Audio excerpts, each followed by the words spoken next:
부정선거에 관해서는 의혹을 해소하기 위한 증거 신청을 통해 개표자 수와 투표자 수 검증, 선관위 서버 검증 등을 진행하여야 합니다.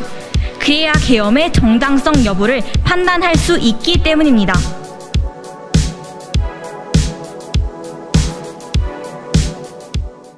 탄핵 심판, 청년이 봐도 이상합니다. 민주당 교육연수원장인 박용구 전남대 교수께서 그 2030 세대에 대해 스스로 말라 비틀어지게 만들고 또 고립시켜야 한다라는 막말을 하셨습니다. 2030 세대는 대한민국의 미래입니다. 청년들을 길러내셔야 할 교수라는 분이 또 국민의 돈으로 국립대에서 녹을 받으시고 또 공당의 교육연수원장을 맡으신 분이 대한민국의 미래를 말라비틀어지게 만들고 고립시키겠다는 말씀에 경악하지 않을 수 없습니다. 2030 젊은 청년들이 대한민국의 미래가 말라비틀어지는 것은 어떻게든 막아야겠기에 이제부터라도 나서서 대한민국 헌법과 헌정질서가 제대로 지켜지고 있는지 감시하고 평가하고 또 대응하려고 합니다. 그리고 대한민국의 미래를 짓밟으려는 자들에게는 그 누구에게라도 강력한 대응이 있을 것입니다. 지금 헌법재판소에서 윤석열 대통령 탄핵 심판이 진행되고 있습니다. 많은 분들이 현재 탄핵 심판이 과연 공정하게 진행되고 있는지 우려를 가지고 계신데요. 우리나라 헌법은 판사나 재판관이 법률과 양심에 따라 재판을 하도록 요구하고 있습니다. 여기서 양심은 재판하는 사람의 주관적인 양심이 아닙니다. 이것은 법을 공정하게 실질적 정의에 부합하도록 해석하는 객관적 양심을 의미합니다. 구체적으로는 상식과 공정, 합당한 논리를 기반으로 하는 것입니다. 상식에 납득되지 않는 판결, 공정하지 못한 판결, 논리모순적인 판결, 또 이중적인 잣대를 적용한 판결은 재판이 아니라 농단이 된다는 점을 명심해 주시기 바랍니다. 2030 청년들이 헌법재판소의 탄핵 심판을 살펴보면서 상식적으로 납득되지 않는 점들을 많이 발견했습니다. 2. 계엄령의 위헌성을 판단하려면 비상사태인지 여부를 검토해야 합니다. 헌법 제77조와 계엄법 제2조를 종합해보면 사회 질서가 극도로 교란되어 행정 및 사법 기능의 수행이 현저히 곤란한 경우에는 비상계엄을 선포할 수 있습니다. 그리고 비상계엄이 선포되면 법률이 정하는 바에 의하여 영장제도, 언론, 출판, 집회, 결사의 자유, 정부나 법원의 권한에 관하여 특별한 조치를 할 수 있습니다.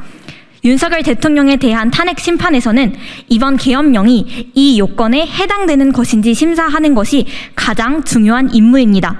따라서 비상계엄이 합법적인 것이라면 탄핵 소추 결의서에 기재된 국회 출입 봉쇄 행위, 정치인 체포 시도 행위 등 모두가 비상계엄의 한 내용에 불과한 것이 됩니다. 그렇기 때문에 탄핵 심판에서 계엄의 위헌성 또는 위법성을 심리하자면 비상계엄의 구성 요건을 이루는 비상사태의 존재 여부를 따져보아야 합니다. 대통령은 국회의 탄핵 남발로 행정부의 인적 기능이 마비 상태에 이르렀다고 판단한 것입니다. 또한 국가 필수 예산의 전액 삭감 등으로 국가기관의 실질적인 활동이 불가능한 상태에 이른 것으로 판단한 것입니다. 그리고 부정선거에 대한 의혹을 규명하는 것이 현행 사법 기능으로는 불가능한 상태에 이르렀다고 판단한 것입니다. 다시 말해 계엄법 제2조가 언급한 행정 및 사법 기능 수행이 현저히 곤란한 상태라고 판단한 것입니다. 그렇다면 대통령 탄핵 심판에서는 국회의 탄핵 남발과 예산 삭감으로 국가의 행정 기능이 현저히 곤란하게 되었는지, 그리고 부정선거를 규명할 수 있는 국가 사법 기능의 수행이 현저히 곤란한 경우인지 등에 관하여 심리하지 않고서는 이번 계엄의 위헌성이나 위법성을 논할 수 없습니다. 계엄의 위헌성을 심사하려면 계엄의 목적으로 제시된 탄핵 남발, 예산 삭감, 부정선거 관련 증거들을 검증하여 사실 확정을 한 다음에 비로소 가능할 것입니다. 탄핵 남발에 관하여는 이미 헌법재판소에 탄핵 소추 사건들이 계류되어 있습니다. 이 사건들을 먼저 심사해야 국회가 탄핵을 남발한 것인지 아닌지를 알 수 있습니다. 그래서 이 사건들을 대통령 탄핵 심판 이전에 결정되어야 합니다. 하지만 이진숙 방통위원장에 대한 탄핵 심판 한 건을 제외하고는 다른 사건들은 아무런 진행이 없습니다. 부정선거에 관해서는 의혹을 해소하기 위한 증거 신청을 통해 개표자 수와 투표자 수 검증, 선관위 서버 검증 등을 진행하여야 합니다. 그래야 계엄의 정당성 여부를 판단할 수 있기 때문입니다. 하지만 헌재는 부정선거에 관한 증거 신청을 대부분 기각했습니다. 국정원 백종욱 차장의 선관위 서버 5% 검증에 관한 증언만을 인용했습니다. 이 외에는 모두 기각했습니다. 이해할 수 없는 부분입니다. 그런데 백종욱 차장은 선거관리위원회의 업무망, 인터넷망, 선거관리망이 모두 연결되어 부정한 투표와 개표의 가능성이 있다는 충격적인 증언을 하였습니다. 추가적인 확인이 필요한 이유입니다. 지금 헌재는 계엄의 위헌성 여부를 심사하고 있는 것이 아니라 계엄령 선포 상황에서 발생한 지엽적이고 단편적인 사실을 확인하는 데에 매몰되어 있습니다. 국회의 군대를 동원했는지, 선관위의 군대를 파견했는지, 실탄을 지급했는지, 의원을 체포하라고 하였는지 이런 행위들은 설령 인정된다고 하더라도 그 자체로 이번 계엄령이 위법이 되는 것은 아닙니다. 그럼에도 불구하고 헌법재판소가 여기에 집중하는 모습은 오히려 국민들을 선동하는 느낌마저 들기도 합니다. 3. 부정선거에 관한 증거 방법인 검증 신청 기각은 부당합니다. 선관위 보안 점검을 진행한 국정원 백종욱 차장은 해커 입장에서 보면 인터넷망, 선관위 업무망, 선거망이 모두 연결돼 있는 상태라고 증언했습니다.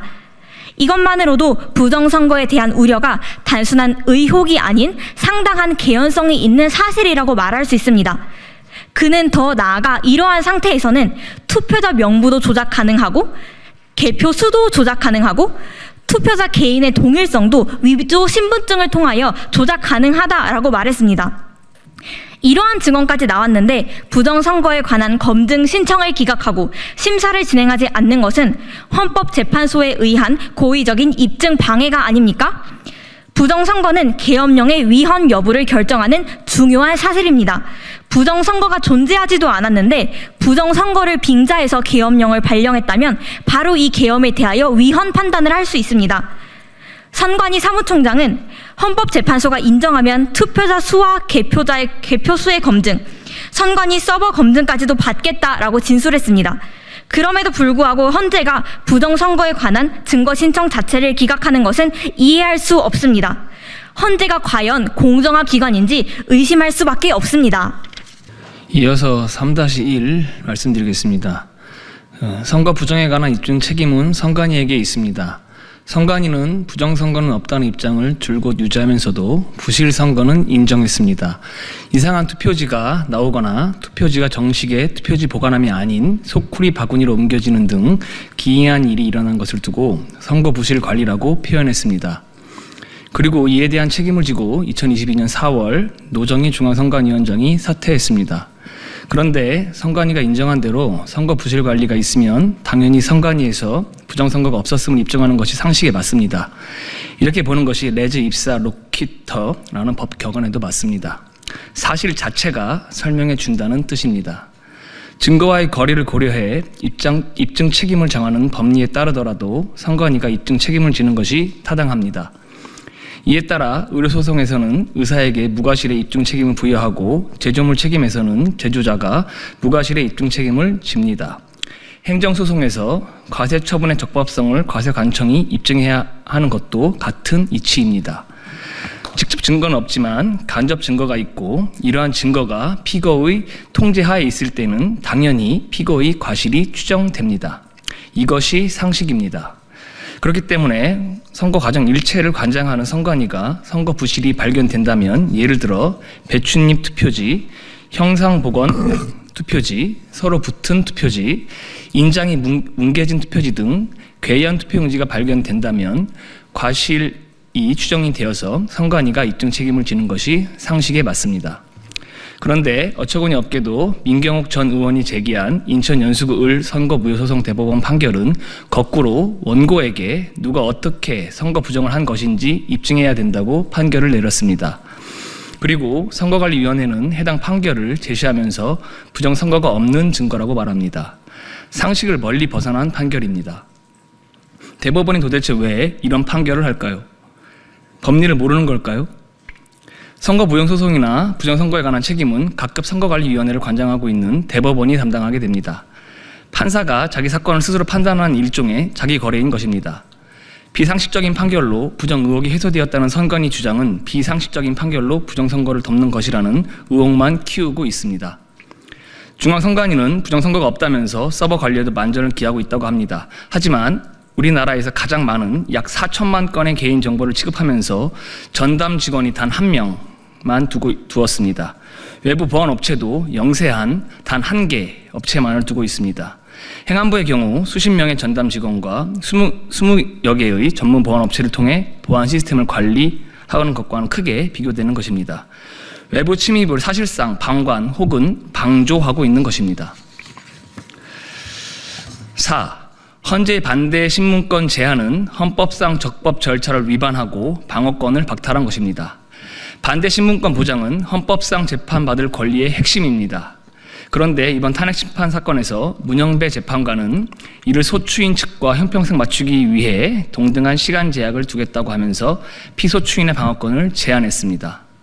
그러나 이 논리는 완전히 궤변입니다.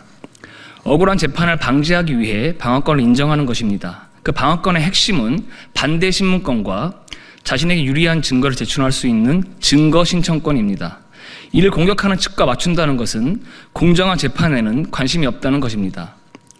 반대 신문권을 시간적으로 제한하고 증인 및 부정선거 관련 검증 신청을 무더기로 기각하고 반대 신문 사항을 사전에 제출하도록 요구하는 것은 다른 소송 절차에서는 볼 수 없는 아주 이례적인 모습이고 소송 지휘권을 남용하는 것입니다. 심지어 현직 검사장마저도 일제하의 법관보다 못한 재판 진행이라고 비판했고 이 자체만으로도 헌법재판소에 대한 신뢰는 이미 무너진 것입니다. 또한 헌재는 피소추인 측과 아무런 협의 없이 8차 변론기일까지 지정했습니다. 사실 이 문제는 윤 대통령 변호인단은 물론 제야법조계에서도 많은 지적한 문제입니다. 이렇게 일방적으로 기일을 한꺼번에 정하는 것은 전례 없는 일이고 무엇보다 피소추인의 방어권을 심각하게 제한하는 문제입니다. 변론기일을 정할 때는 반드시 피소추인 측과 협의하게 되어 있습니다. 그런데 어떤 협의도 없이 헌재는 임의로 8차까지 일주일에 2번씩 일방적으로 기일을 정했습니다. 또한 증인신문 때 피소추인이 참여할 수 있는 권리를 보장하지 않아서 방어권을 침해했습니다. 이 문제 하나만으로도 헌재의 심리는 처음부터 다시 해야 합니다. 사실 이 문제는 증인신문 때마다 논란이 되고 있습니다. 피소추인이 참여할 권리를 헌법재판소는 재판관 평의에서 결정했다면서 전혀 보장하지 않고 있는 것입니다. 형사소송법 163조는 피고인에게 증인신문 참여권을 보장합니다. 피고인도 증인에게 언제든지 물을 수 있게 하고 있는 것입니다. 그런데도 헌재는 5차 때부터 나중에 발언할 이유가 있으면 발언해 주겠다면서 증인을 윤 대통령 직접 신문하지 못하게 하고 있습니다. 헌재는 왜 이렇게 의도적으로 노골적으로 피소추인의 방어권을 제한하는 것입니까? 이 문제에 대해 허영 교수는 이렇게 말합니다. 헌재 재판관 몇몇이 심판 결론을 미리 내려놓고 거기에 맞춰 탄핵 심판을 진행하고 있기 때문에 그런 것이라고 본다. 이것저것 법을 다 어기면서까지 일사천리로 진행하려 하니까 그런 것이다. 또한 우리나라 헌법 질서에서 민주적 정당성이 가장 강한 게 국민이 직접 선출한 대통령이다. 민주적 정당성이 훨씬 떨어진 헌법재판소가 민주적 정당성이 가장 강한 대통령을 파면하기 위해 공정성도 없고 신중함도 없이 오로지 탄핵이라는 결론을 향해 신속하게 막 달리다 보니까 이런저런 법 위반이 자꾸 생기는 것이다 라고 말했습니다. 헌재 탄핵 심판이 공정하지 않으면 국민이 승복하지 않을 것이라는 것을 강력히 경고합니다. 이런 상황에 헌재가 충분한 변론 기회도 주지 않고 만약 대통령을 파면한다면 헌재는 완전히 가루가 되어 없어질 수 있는 상황임을 직시하시기 바랍니다. 국민은 헌재의 불공정성에 분노하고 있습니다. 탄핵 심판은 180일 이내에 결론을 내리면 되는 것입니다. 지금처럼 서두를 이유가 전혀 없는 것입니다. 이를 헌법재판관들은 똑똑히 보고 강력히 이 상황에 대해서 경고하는 바입니다. 5. 탄핵 심판 절차와 형사소송 절차의 동시 진행에 따른 법 원칙을 준수하여야 합니다. 이번 탄핵 심판은 동일 사건이 형사 절차로도 진행되고 있으므로 헌법재판소법 제51조에 따른 형사 절차 우선 원칙에 따라 탄핵 심판 절차를 정지하여야 하고 설령 동시에 진행하는 경우라면 형사 절차 우선 원칙에 따라 형사소송과 동일한 증거 관련 규정을 적용하여야 합니다. 민주당이 내란으로 법석을 피우게 된 결정적 증거는 홍장원의 메모입니다.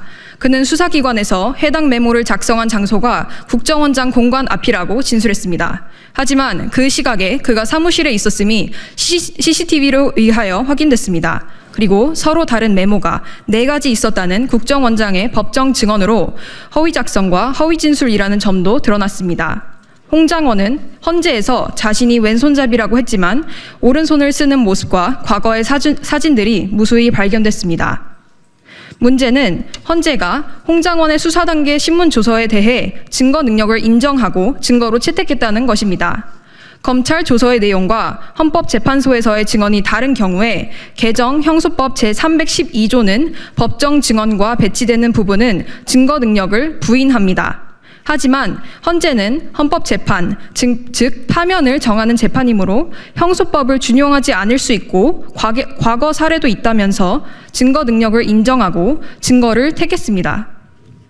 만약 헌재가 이런 거짓말에 기초해서 판결을 내린다면 앞으로 그 누구도 헌법재판소를 신뢰하지 못할 것입니다. 형사 절차에서 증거 능력이 인정되지 않지만 이를 심판 절차에서 받아들이는 것은 헌법재판소법 51조에서 정하는 형사 절차 우선 원칙 위배입니다. 6. 더러운 손 원칙에 따라 국회의 탄핵 심판은 부당합니다. 위법한 행위를 한 자는 법원의 문을 두드려서는 안 됩니다. 삼권 분립의 헌정 질서를 무너뜨린 것은 바로 국회입니다.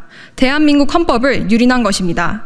헌법을 유린한 국회가 헌법에 기대어 헌법재판소에 구제를 청구하는 것은 논리적 모순이고 법 원리에도 위반됩니다. 더러운 손으로 법원의 문을 두드릴 수는 없습니다. 다수당의 지위를 이용해서 탄핵을 남발하고 예산을 삭감하는 등 국정 기능을 마비시킨 행위는 바로 국회가 자행한 것입니다. 다수당이 국회라는 기관을 통해 국가의 행정권을 장악한 것입니다. 마치 공산당이 일당 독재로 행정권을 장악한 것과 같습니다. 심지어 탄핵 심판 이전에 있었던 대통령 체포도 국회의 행정권 장악으로 가능했던 것입니다. 대통령이 탄핵 소추도 되기 전에 경찰청 국가수사본부장, 서울고검장, 공수처장에게 현직 대통령, 경찰청장, 서울청장, 국방장관, 육군참모총장 등 장성들을 구속하라고 지시한 상급자는 누구입니까? 국회 다수당이 민주당이 공수처장에게 가슴에 총을 맞더라도 대통령을 체포하라 라고 요구하지 않았습니까? 국회가 행정권을 사실상 장악한 것입니다. 국회의 권한을 위법하게 남용해 국가 위기를 초래한 국회가 위기 상황을 타개하기 위해 대통령의 계엄령이 위헌적인 행위라면서 파면을 구하는 것은 더러운 손으로 법원의 문을 두드려서는 안 된다는 원칙에 정면으로 반합니다. 내로남불은 법률적으로 허용될 수 없습니다. 나아가 더러운 손 원칙은 탄핵 심판의 청구인 측 대리인 개인에게도 적용되어야 할 것입니다. 국회 측 소추 대리인 정청래는 노골적으로 법을 무시한 전력이 있을 뿐만 아니라 대한민국의 헌정 질서를 유린하였던 사람입니다. 대학 시절 주체사상 책을 복사하며 배포했고 미국 대사관저에 들어가 사제 폭탄을 터뜨리고 방화를 시도한 사람입니다. 이런 사람이 지금 헌재에서 국회를 대표하고 있습니다. 헌법재판소가 헌정질서 수호기관이라면 여기에 침묵해서는 안 될 것입니다. 7. 계엄은 당면한 국가 위기에 대응한 정당 방위입니다.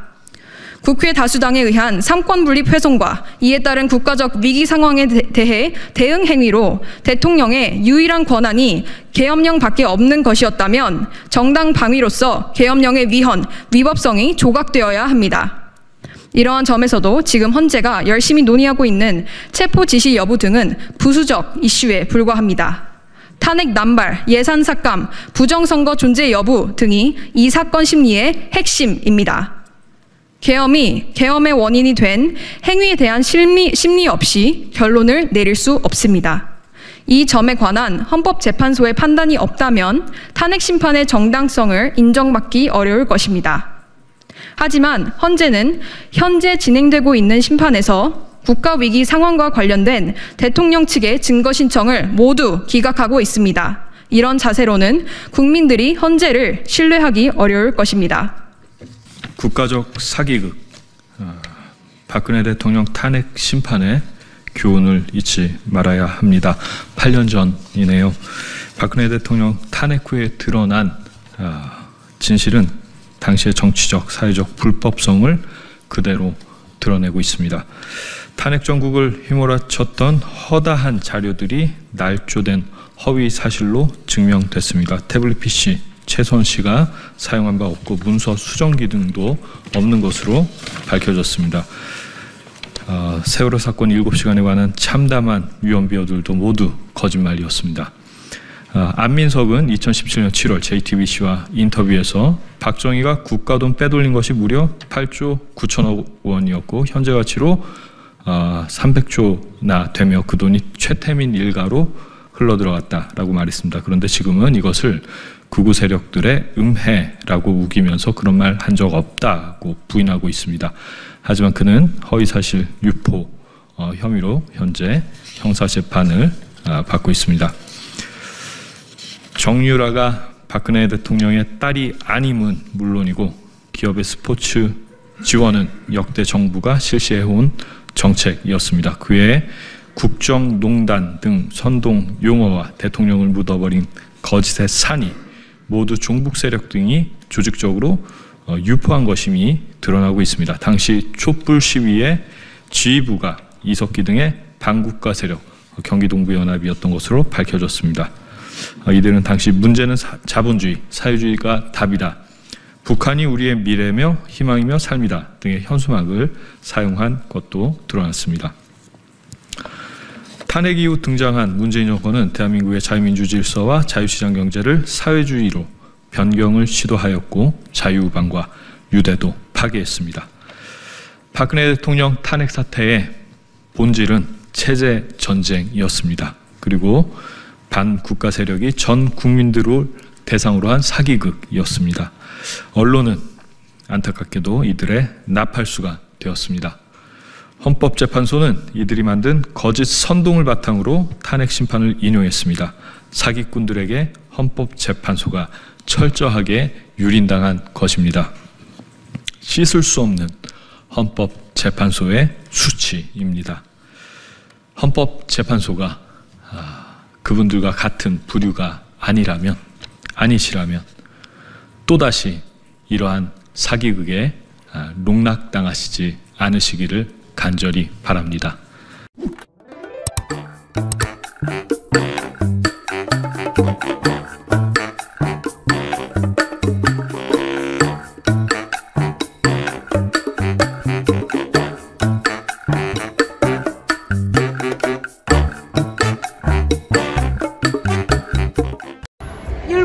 (1020) 청년들이 수만 명이 지금 집결해 있는 상태입니다. 자, 지금 이제 곧 광화문으로 도킹하는, 광화문 광장으로 합류하는 이 역사적인 우리 청년들의 가두 시가 행진 프레이드가 펼쳐집니다. 여러분들, 자, 태극전사 전용우와 함께 오늘 결사투쟁 힘을 자, 이제 출발할 겁니다. 출발할 겁니다. 자,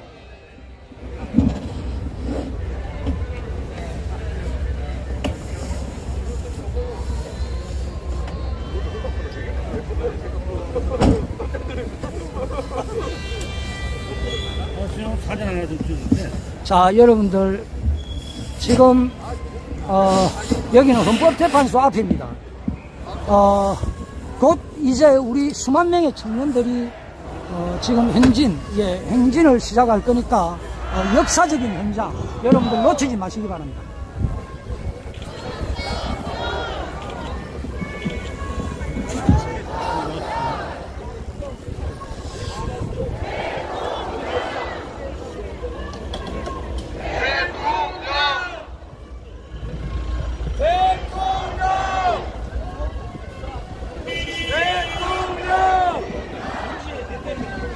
탄핵 기각! 탄핵 기각! 탄핵 기각.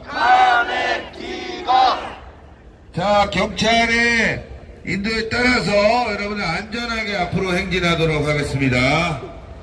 탄핵 기각. 탄핵 기각. 탄핵 기각. 탄핵 기각.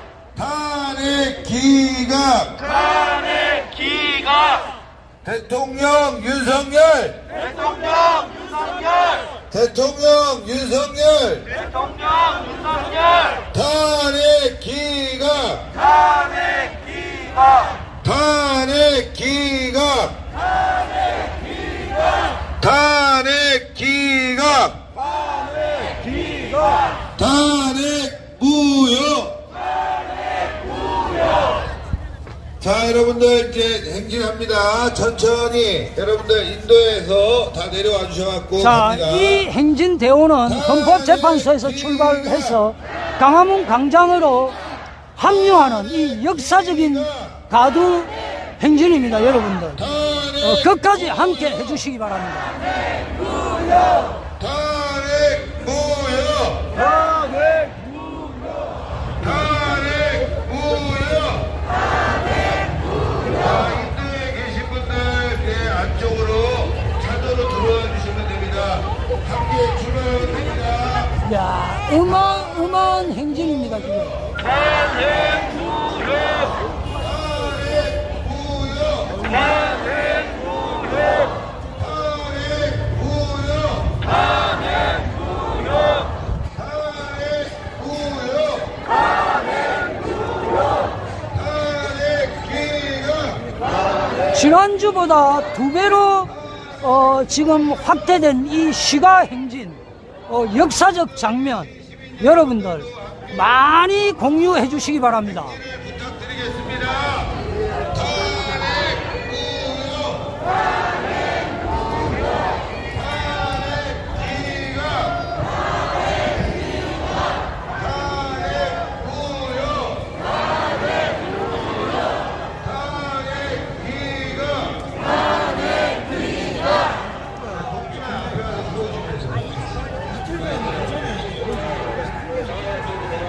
자, 일단 제가 선두 쪽에 가가지고 저기 무슨 악기 상가입니까? 예.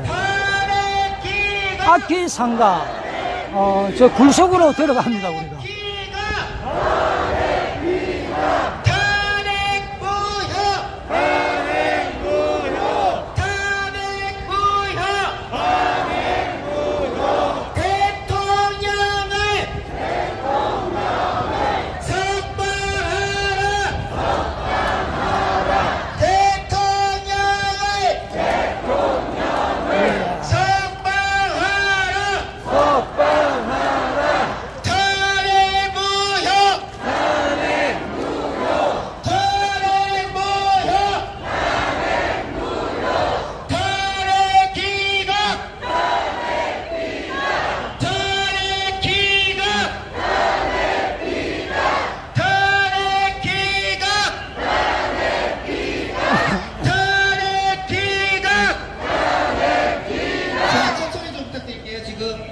지금 좀 텀이 있다 보니까.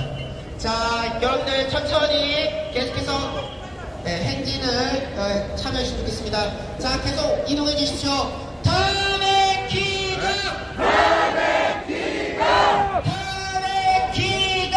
탄핵 기각! 자, 인도에 계신 우리 자랑스러운 대한민국의 애국 국민 여러분들, 이 청년들의 어려운 시가 행진에 함께해 주시기 바랍니다. 윤석열 대통령의 탄핵은 원천 무효입니다. 국회의원들의 그 일사부재 원칙 위반, 원천 무효라는 것입니다.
자, 인도에 계신 우리 자랑스러운 애국 시민 여러분들, 이 청년들의 어려운 행진 대우에 함께 해주시기 바랍니다.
야, 여러분들 정말 눈물겹지 않습니까? 우리 지금 2030 청년들이 지금 나라를 구하기 위해서 이렇게 지금 아스팔트 광장으로 쏟아져 나와서 이 외치는 이 함성이 들리지 않습니까?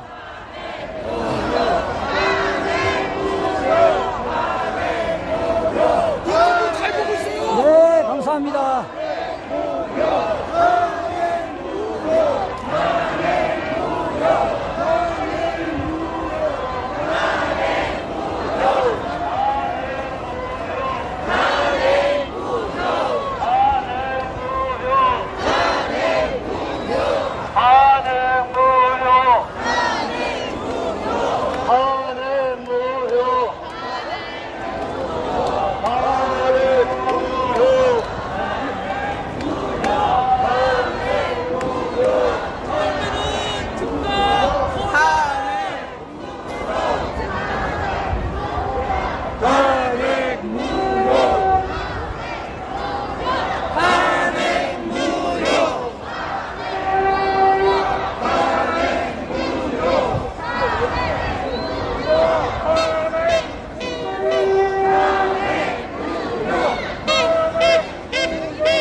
자, 이 수만 명의 우리 청년들이 지금 헌법재판소에서 출발해서 지금 광화문 광장을 향하고 있습니다. 여러분들, 이 역사적 현장 장면, 여러분들 끝까지 함께 우리 청년들을 위해서 응원 부탁드립니다.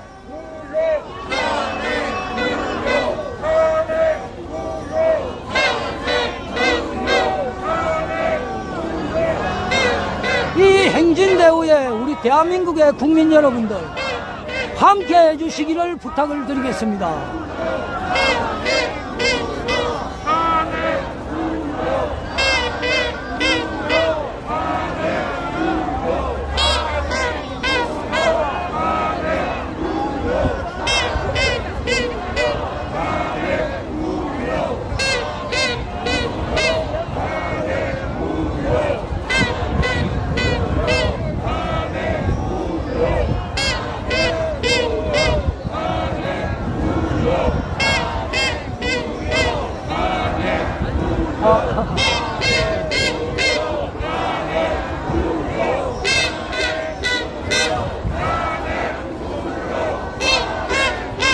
여러분들, 제 운동화 끈이 풀려가지고 끈을 좀 고쳐내겠습니다.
와, 지금 행진 행렬이 끝이 보이지 않습니다.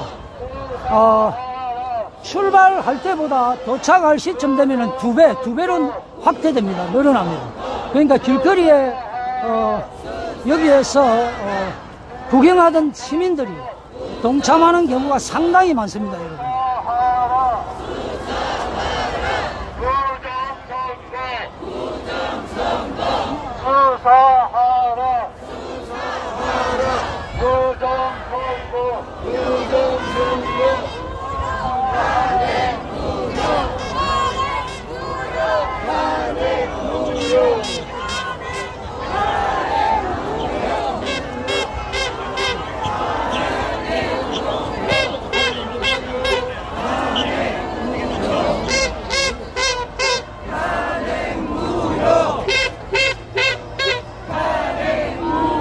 거의 90%가 청년들입니다, 여러분.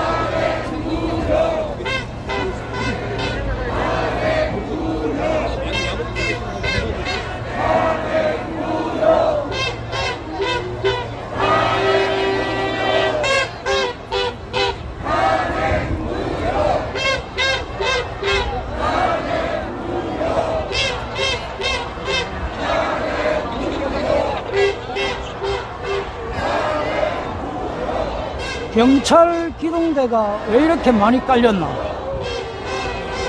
뭐 우리가 폭동이라고 일으킬 줄 알고 뭐 기동대를 이렇게 지금 새까맣게 지금 직결을 시켜놨나?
자, 지금 시내 중심가를 관통하는 우리 청년들의 정말 자랑스러운 시가 행진, 탄핵 무효를 외치는 이 함성이 들리지 않습니까, 여러분들?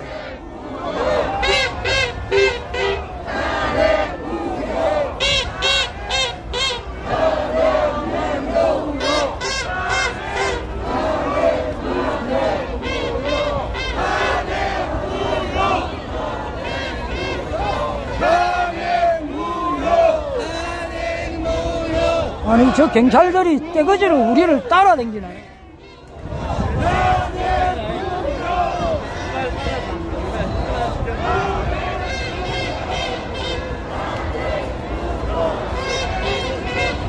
정신사납고로 저 경찰 기동대가 왜 쳐 따라다니고 난리야고.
이야, 이 지금 행진이,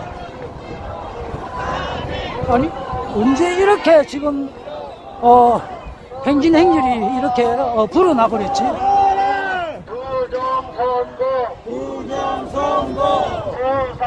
자, 이제 광화문 광장으로 합류하는 역사적인 이 도킹 현장, 여러분들 놓치지 마시기 바랍니다. 부정선거 부정선거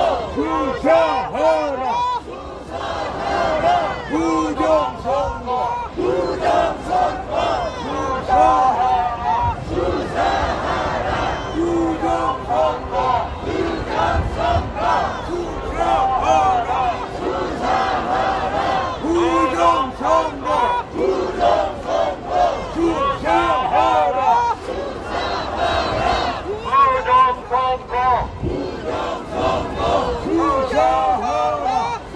아, 저 경찰놈들이 자꾸 내를 따라다니네. 수사하라 수사하라 부정선거 부정선거 수사하라 수사하라 부정선거 부정선거 야, 확실히 청년들이라서 행진 속도가 엄청나게 빠릅니다. 우와. 행진 속도가 여러분들 너무 빨라가지고 제가 지금 선두까지 가는데, 아, 이거 완전히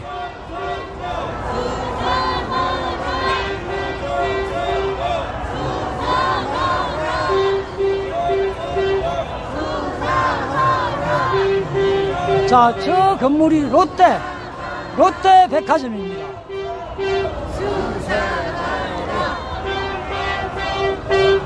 자, 앞에 보이는 저 호텔이 프리전트 호텔.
차량이 클락션을 빠밤빰빰빰 하면서 응원을 해주고 있습니다.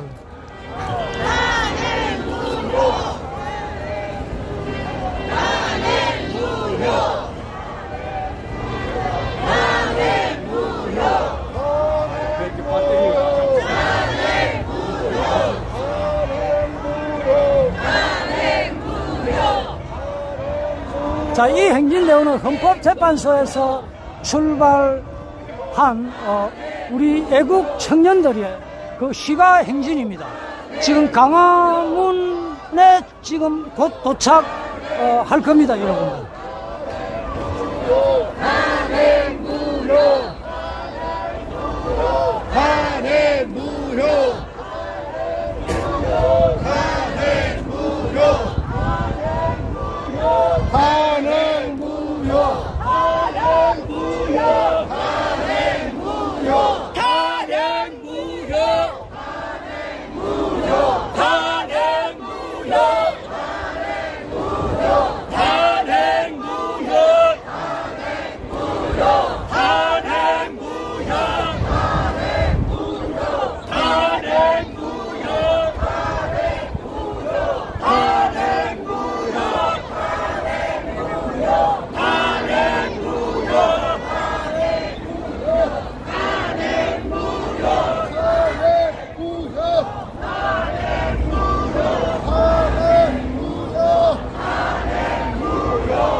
자, 이제 서울시청 광장 쪽에 도착했습니다, 여러분들.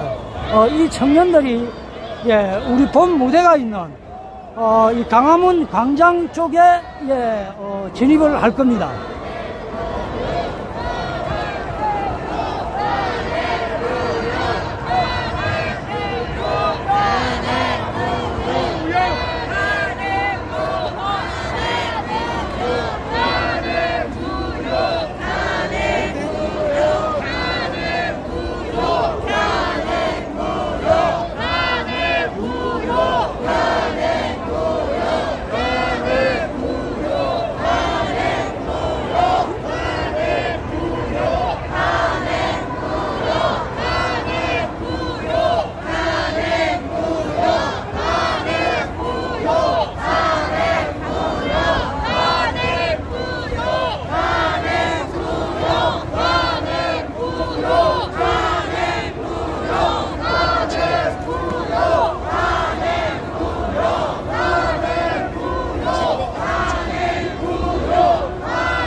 저기 저 코너 돌아가지고 계속 오고 있습니다.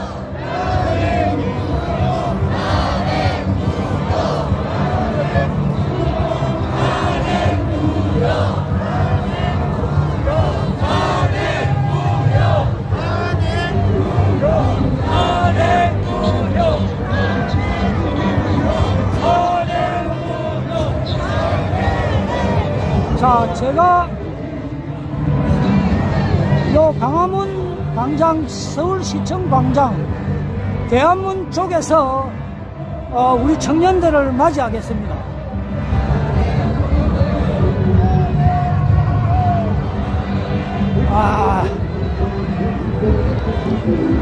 네, 시민 여러분, 천천히 강화문으로 질서정연하게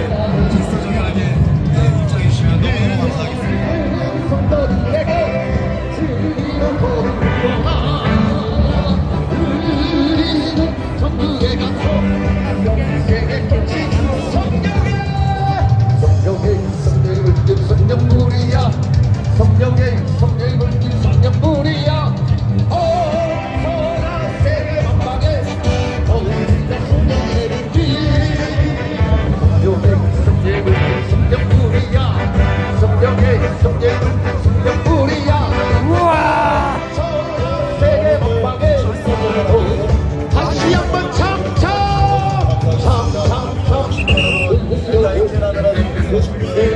자, 우리 청년들이 지금 강화문 광장으로 진입하고 있습니다.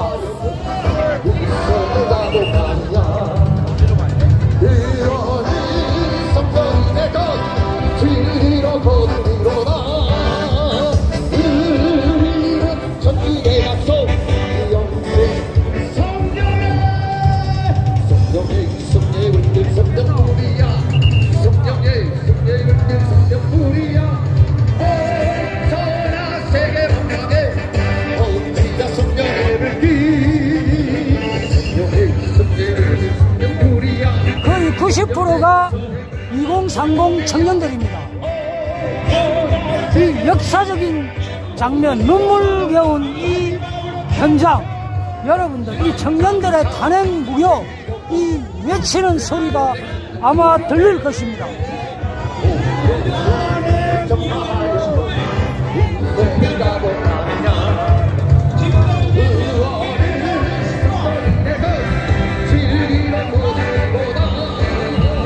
끝이 없습니다.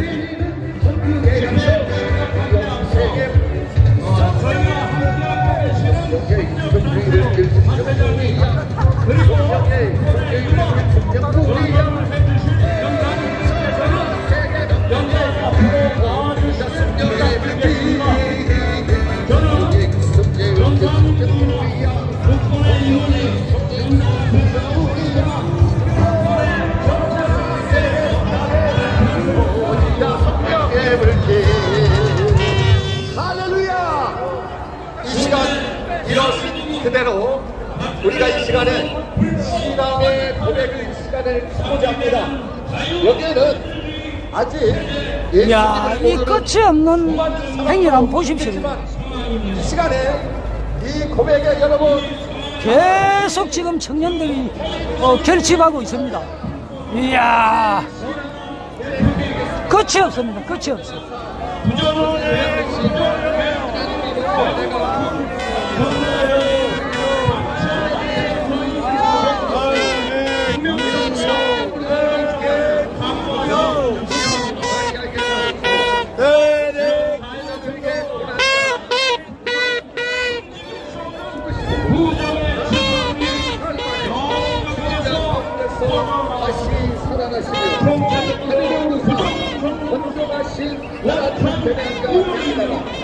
저희로서 사자와 죽음편에 시험하는 것이니 성경을 싸우며 거룩한 공예와 성도가 서로 경험하는 것과 죄를 사하여 주시는 것과 몸이 다시 사는 것과 영원히 사는 것을 일사오시나이다. 아멘. 할렐루야. 자, 이 청년들의 자랑스러운 행렬은 1시 30분에 헌법재판소에서 직결해서 지금 강화문 광장에 진입하는 이 지금 시가 행진, 여러분들 정말 자랑스럽고 눈물겹지 않습니까?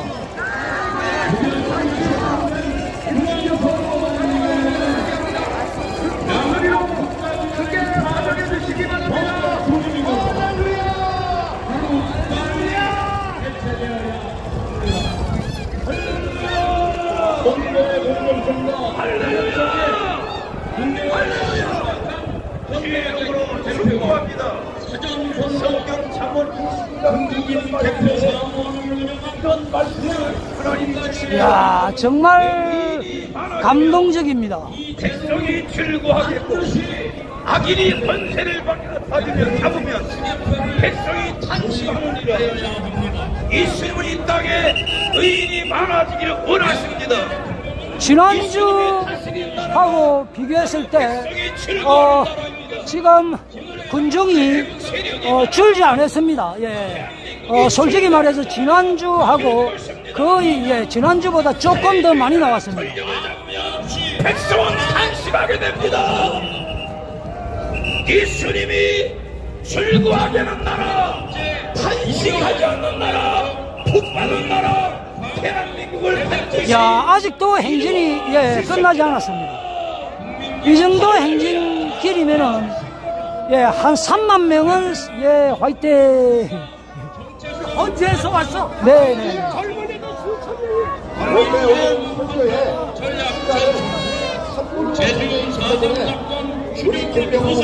청년들 3만 명이면은 여러분들 사실상 이 나라를 잘못 들어가는 이 판을 뒤집을 힘이 됩니다. 전국 순회 봉사십니다. 죽음의 사설을 여러 번 넘어갔지만 오늘을 위하여 준비된 목사님입니다. 오영성 목사님을 소개하겠습니다. 예. 아, 예. 이게 전용기관 법을 만들어가지고 이제 정신병원에 다 집어넣는다는 겁니다. 이게 뭐 여러분 말이 됩니까? 민주당의 방자리 세력들은 그런 사람들은 자기들이 볼 때에 좀 위험하다 싶으면 다 정신병원에다가 집어넣겠다는 거예요. 여러분 이걸 우리가 가만히 있으면 되겠습니까? 자, 여러분들 다음 주에는 진짜 오늘보다 딱 두 배 직결하게끔 총력전을 펼쳐야 됩니다. 심의한다고 하는데 이게 말이 되는 겁니까? 여러분 윤석열 대통령은 대한민국에서 가장 위대한 대통령인 줄로 믿습니다. 우리가 끝까지 싸워서 지켜야 하는 것입니다. 그러므로 이 시간에 우리가 아무리 사람이 노력을 해도 하나님이 돕지 아니하면 절대 안 되는 것이죠. 하나님이 도와주셔야 광장을 가득 메운 이 역사적인 광경 여러분들 주여 한번 부르고 끝까지 함께 해주시기 바랍니다. 다 함께 뜨겁게 한번 기도하겠습니다. 주여 주여 주여. 하나님 아버지 감사합니다. 이 대한민국 하나님이 공평한데 하나님이 도와주셔야 합니다. 아무리 사람들이 노력하고 아무리 써도 하나님이 간섭하시고 하나님이 개입하지 아니하시면 아버지 나라는 망가지고 아버지 대통령은 나올 수가 없습니다. 하나님이 세운 대통령 윤석열 대통령이 석방되어지도록 하나님 도와주시기를 원합니다. 하나님이 도와주세요. 이 대한민국 하나님이 도와주세요. 대한민국 하나님이 지켜주세요. 대통령을 지켜주세요. 하나님이 도와주셔야 합니다. 주여! 차량은 전면 통과됐습니다. 하나님이 도와주시고 하나님